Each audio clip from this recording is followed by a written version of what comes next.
Kitambo Nyanza province ndio ilikuwa inaongoza kwa HIV. Nyanza province ndio ilikuwa inaongoza kwa maneno ya problems of sexual offenses. Wakati huu the highest prevalence of HIV incidences iko hapa Meru. Iko hapa Meru. Sisi ndio tunaongoza hapa Meru. Sasa niwaambie, shida ni ati mimi ndio ninateseka. Mimi magereza yangu karibu almost 40% inaelekea kufika 50% ya yale mashida niko nayo ya wale watu wako magerezani ni kwa sababu ya sexual offenses. Rape, sodomy, vitu kama hizo.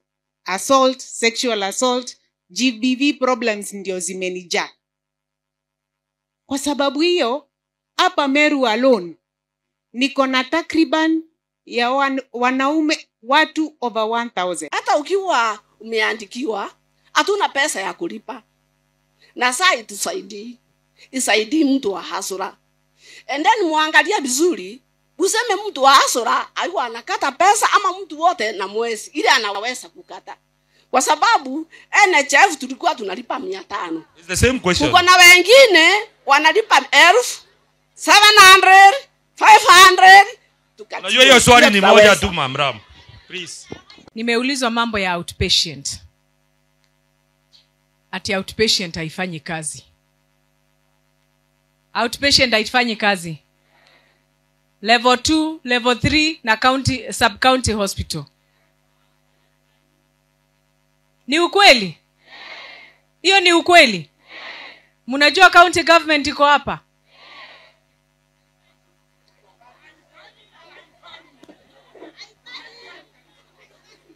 Sawa. Tusikizane. Kitu ya kwanza, usitoke uache hospitali ya chini ukuje referral hospital kama hujaandikiwa refer. Kwa sababu ukikuja pale, wale madaktari wako kwa hiyo hospitali level 5 na level 6, hao madaktari wamefundishwa kutibu watu na wako skilled kutibu ile magonjwa kubwa. Na ndio maana SHA inaanzia referral hapa chini. Unaandikiwa na huyu daktari wa chini, anakuambia wewe nimekurifer uende Meru Teaching and Referral Hospital. Ukiandikiwa utakuta jina yako hapo na hautalipa.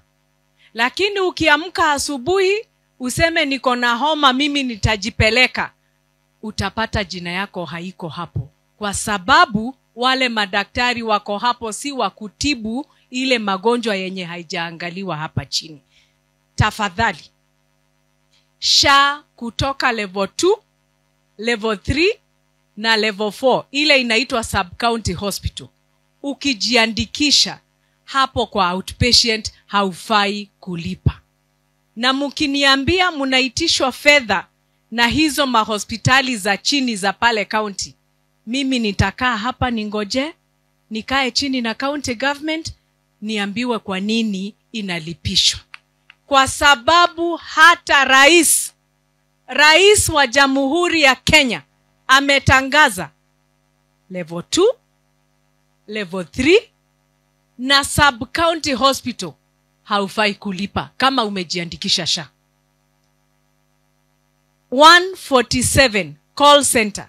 Ukienda kwa hizo hospitali ulipishwe, tafadhali piga simu. Ama uende kwa county commissioner uripoti hiyo hospitali umelipishwa. Sisi tutakuja kwa hiyo hospitali kuinspect. Tujue kwa nini hiyo hospitali ina charge watu. Mambo ya kulipa mwaka mmoja. Tusikizane.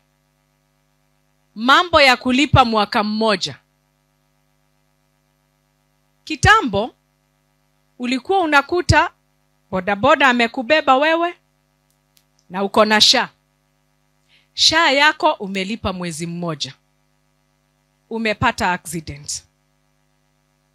Unaenda hospitali. kwa sababu ulikuwa umevunjika mguu, badala ya kukaa ile mwezi mmoja umeweka hiyo insurance yako, unakaa miezi 5.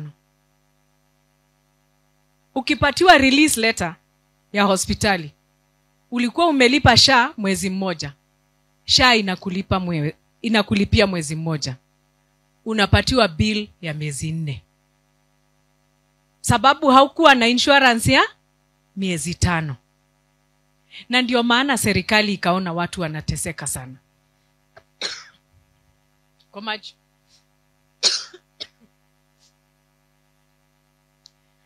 Serikali ikakuja na ile mradi inaitwa Lipa SHA Polepole. Na ninataka unisikize kwa makini ndio tujue Lipa SHA Polepole inafanya kazi aje.